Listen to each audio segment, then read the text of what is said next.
Hello and welcome to this program for design and technology. Today we are going to look at how to denote and specify anthropometric data and how to use it in design problems. Anthropometric data has been gathered from large numbers of people and average values for measurements have been established. Designs based on these average values will suit most people. However, they may not work very well for short or tall people. The length of an arm or leg varies according to age. Gender is distinguished as well, where F is for female and M is for male. Also, on this table, all dimensions are in millimeters. Let us give you a practical example. Jeff, our handyman, needs a coat hanger. At what height do we put a rail for a coat hanger? The most appropriate dimension will be at shoulder height, G. Let us check our anthropometric data. If we look for G on the table, for adults, the best height for Jeff would be 1,387 millimeters. Let us try a few exercises. Which dimensions do you think correspond to the required reach distance x? That is correct, L, which corresponds to the length of arm. Which dimension corresponds to the required height of the table lamp? That is correct, K, which corresponds to the eye height from the tabletop.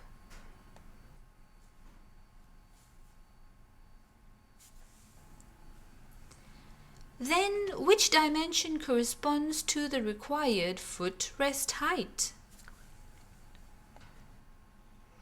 That is correct, C, popliteal height, which is the height measured from the ground to the back of the knee. Which dimension corresponds to the required seat height x? That is correct. Again, it is C, the popliteal height. Which height of table would be required for the tabletop here? Would it be A, B, or C? That is correct, C. Since books can be relatively heavy, the most appropriate height would be C. The ideal height to place a computer screen will depend on whether the person will be seated or standing. For the standing position, the screen should be placed at eye height, as shown, which in this case is 163 centimeters. Which dimension corresponds to the required height of the screen when seated? We can work out this dimension by directly measuring out the required height, or if we require a general dimension and take anthropometric data from existing tables, we might have to work it out by adding two dimensions, like in this case, the popliteal height and the eye height, which will be 46 centimeters plus 79 centimeters, which equals to 125 centimeters. Scientists can recommend the dimensions of common objects based on anthropometric data. For example, suggested heights for chairs with arms are as such. For stool and worktop heights, stool height should be 430 millimeters for children aged 7 to 10 and the corresponding worktop height should be of 520 millimeters.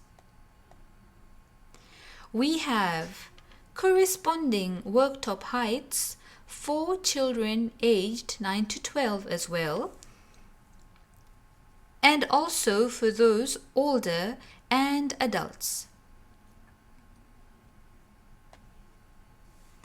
When designing shelves for adults, we have different heights for highest shelves, general shelving, and low or squatting shelves.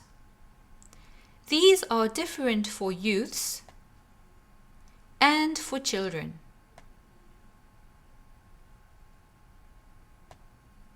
On the same note, we have recommended dimensions for different activities.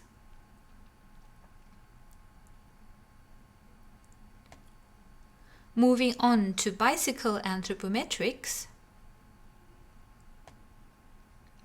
Just to name a few, bicycle anthropometric data are several, including height of the saddle, the distance of the handle from the seat, the distance of the seat to the pedals, sizes of handles, length of handles, and stem position.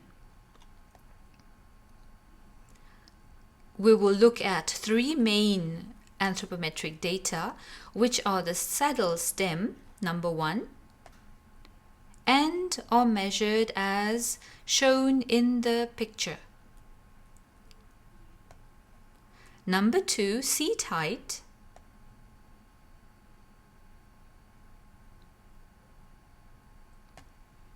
And number 3, stem position. The stem position affects the posture on the bicycle, and the stem has to be correctly sized. For more information, you can have a look at the link given above.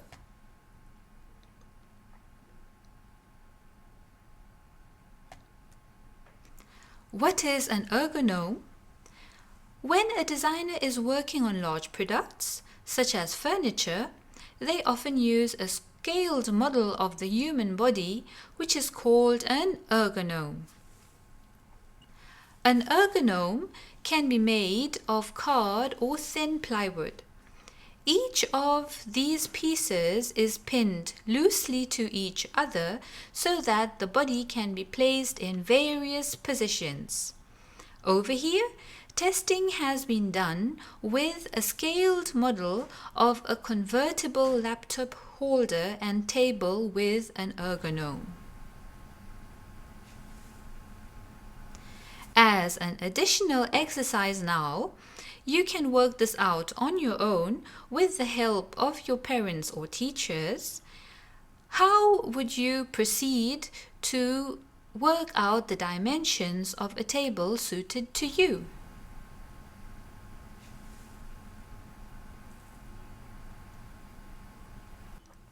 This table can help you out, as well as the next one.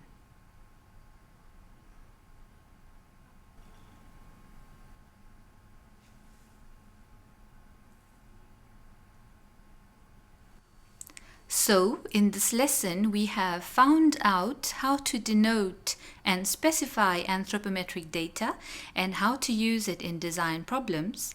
This is our final lesson on ergonomics. Be sure to catch the other videos for design and technology. Bye!